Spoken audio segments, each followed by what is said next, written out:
ഈശോ മിശിഹായ്ക്ക് സ്തുതിയായിരിക്കട്ടെ. Christmas wreath അഥവാ അഡ്വെന്റ് റീത്തിൻ്റെ ചരിത്രം കൃത്യമായി ഒരിടത്ത് തുടങ്ങുന്നില്ല, മറിച്ച് വിവിധ പുരാതന സംസ്കാരങ്ങളിൽ നിന്നുള്ള സ്വാധീനം ഇതിനു പിന്നിലുണ്ട്. പുരാതന റോമാക്കാരും സ്കാൻഡിനേവിയ പോലുള്ള വടക്കൻ യൂറോപ്പിലെ വിജാതീയ ഗോത്രങ്ങളും ഇത്തരത്തിൽ റീത്തുകൾ ഉപയോഗിച്ചിരുന്നു. പുരാതന റോമാക്കാർ റീത്ത് ഒരു വിജയ ചിഹ്നമായി ഉപയോഗിച്ചിരുന്നു. വിജയികളായ കായിക താരങ്ങളെയും ധീരരായ പട്ടാളക്കാരെയും ഇലകൾ കൊണ്ടുള്ള റീത്ത് അണിയിച്ചിരുന്നു.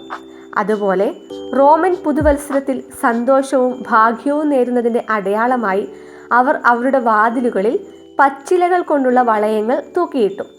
വടക്കൻ യൂറോപ്പിലെ ജനങ്ങൾ ശൈത്യകാലം കഠിനമാകുമ്പോൾ സൂര്യരശ്മി കുറയുന്നതിനെ ഭയപ്പെട്ടിരുന്നു. വരാനിരിക്കുന്ന വസന്തത്തിൻ്റെയും സൂര്യൻ്റെയും പ്രത്യാശയുടെ പ്രതീകമായി അവർ പച്ചിലകൾ കൊണ്ടുള്ള വൃത്തങ്ങൾ ഉണ്ടാക്കി തീയിലിട്ട് കത്തിച്ചു.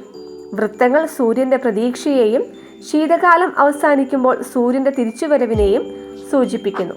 ഇതാണ് ക്രിസ്മസ് റീത്തിൻ്റെ പൊതുവായുള്ള ഒരു ചരിത്രം എന്ന് പറയുന്നത്. Thank you for watching.